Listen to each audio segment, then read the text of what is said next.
Hello students, आज के इस वीडियो में हम डिस्कस करेंगे मॉलिक्यूलरिटी ऑफ ए रिएक्शन। ये टॉपिक इस चैप्टर का सबसे सिंपल टॉपिक है।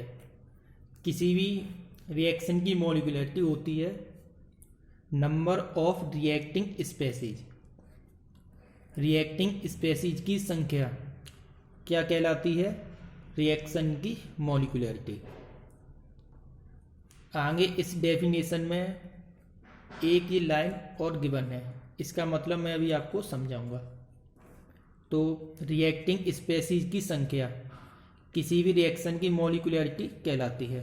फॉर एग्जांपल, एक केमिकल रिएक्शन लिखा हुआ है H2O2 arrow H2O plus half O2। इस केमिकल रिएक्शन में रिएक्टिंग स्पेसीज कितनी है? 1। रिएक्टिंग स्पेसीज का मतलब रिएक्टेंट की संख्या कितनी है? 1। तो इस रिएक्शन की मॉलिक्यूलरिटी कितनी होगी? 1, क्योंकि एक ही रिएक्टेंट है। इस टाइप के रिएक्शन को हम बोलेंगे यूनी मॉलिक्यूलर रिएक्शन। यूनी का मतलब होता है 1। एक और एग्जांपल हम लेते हैं 2HI arrow H2 plus I2। इस केमिकल रिएक्शन में नंबर ऑफ रिएक्टिंग स्पेसीज कितनी है? 2। तो इस रिएक्शन की मॉलिक्यूलरिटी कितनी होगी? 2 होगी। इस टाइप के रिएक्शन को हम बोलेंगे बाई मॉलिक्यूलर रिएक्शन। एक और एग्जांपल मैं लेता हूं NO plus O3 NO2 plus O2। इस केमिकल रिएक्शन में नंबर ऑफ रिएक्टिंग स्पीसीज कितनी है? 2। एक ये रहा और एक ये है। तो इस रिएक्शन की मॉलिक्यूलरिटी कितनी होगी? 2 होगी। इस टाइप का रिएक्शन क्या कहलाएगा? By molecular reaction. इसी तरीके से 2NO प्लस O2 मिलकर क्या बनाएगा? 2NO2। रिएक्टिंग स्पीसीज कितनी है इसमें? 3। 2 और 1 3। तो इसकी मॉलिक्यूलरिटी कितनी होगी? 3। इस टाइप का रिएक्शन कहलाएगा ट्राई मॉलिक्यूलर रिएक्शन। अब हम मॉलिक्यूलरिटी के कुछ कैरेक्टरिस्टिक के बारे में डिस्कस करेंगे। जैसे सबसे पहला, मॉलिक्यूलरिटी कभी भी 0 नहीं होती, क्योंकि केमिकल रिएक्शन के लिए हमें रिएक्टेंट की ज़रूरत होगी, इसीलिए मॉलिक्यूलरिटी कभी 0 नहीं होगी। सेकंड कंडीशन, मॉलिक्यूलरिटी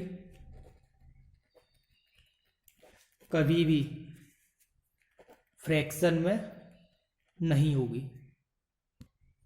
मॉलिक्यूलरिटी कभी फ्रैक्शन में क्यों नहीं होती? क्योंकि किसी भी एटम को या फिर किसी भी मॉलिक्यूल्स को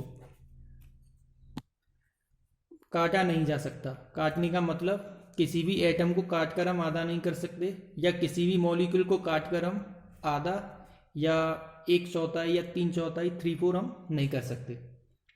जैसे हमारे पास वाटर मॉलिक्यूल प्रेजेंट है, इस वाटर के एक मॉलिक्यूल को हम नहीं काट सकते, इसीलिए मॉलिक्यूलरिटी कभी फ्रैक्शन में नहीं होगी। थर्ड होता है कि मॉलिक्यूलरिटी कभी भी 3 से ज़्यादा नहीं होगी। 3 से ज़्यादा कभी भी, तो हम इस तरीके का साइन लगा सकते हैं। मॉलिक्यूलरिटी 3 के बराबर हो सकती है या फिर 3 से कम ही होगी। मॉलिक्यूलरिटी 3 से ज़्यादा क्यों नहीं होगी, ये हम पता लगाएंगे 4th पॉइंट से। मॉलिक्यूलरिटी हम सिर्फ एलिमेंट्री रिएक्शंस की निकाल सकते हैं। एलिमेंट्री रिएक्शंस की मॉलिक्यूलरिटी को हम निकाल सकते हैं। एलिमेंट्री का मतलब ऐसी रिएक्शन जो सिर्फ सिंगल स्टेप या फिर हम कह सकते हैं 1 स्टेप में कंप्लीट होती है। ऐसी रिएक्शंस एलिमेंट्री रिएक्शन कहलाएंगी। अगर किसी भी केमिकल रिएक्शन में 3 से ज़्यादा रिएक्टिंग स्पेसीज प्रेजेंट हैं तो वो केमिकल रिएक्शन एक से ज़्यादा स्टेप में होती है। मैं यहाँ पर नोट कर देता हूँ, मैंने यहाँ पर नोट कर दिया है।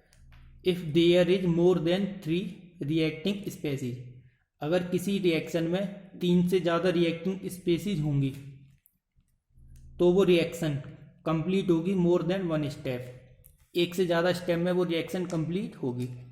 इस टाइप की रिएक्शन को हम बोलेंगे कॉम्प्लेक्स रिएक्शन। और कॉम्प्लेक्स रिएक्शन की मॉलिक्यूलरिटी हम नहीं निकाल सकते, इसीलिए मॉलिक्यूलरिटी कभी भी 3 से ज़्यादा नहीं हो सकती, क्योंकि 3 से ज़्यादा रिएक्टेंट होने पर वो रिएक्शन हो जाती है कॉम्प्लेक्स रिएक्शन। तो ये इस चैप्टर का सबसे सिंपल टॉपिक है, मॉलिक्यूलरिटी ऑफ रिएक्शन। किसी भी केमिकल रिएक्शन की मॉलिक्यूलरिटी को हम केमिकल रिएक्शन देखकर ही पहचान सकते हैं।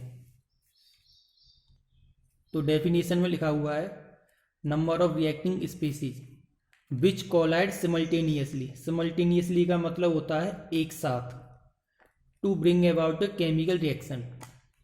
रिएक्टिंग स्पीसीज अगर एक साथ कोलाइड करेंगे, एक साथ कोलाइड करने का मतलब एक ही स्टेप में केमिकल रिएक्शन हो जाएगा,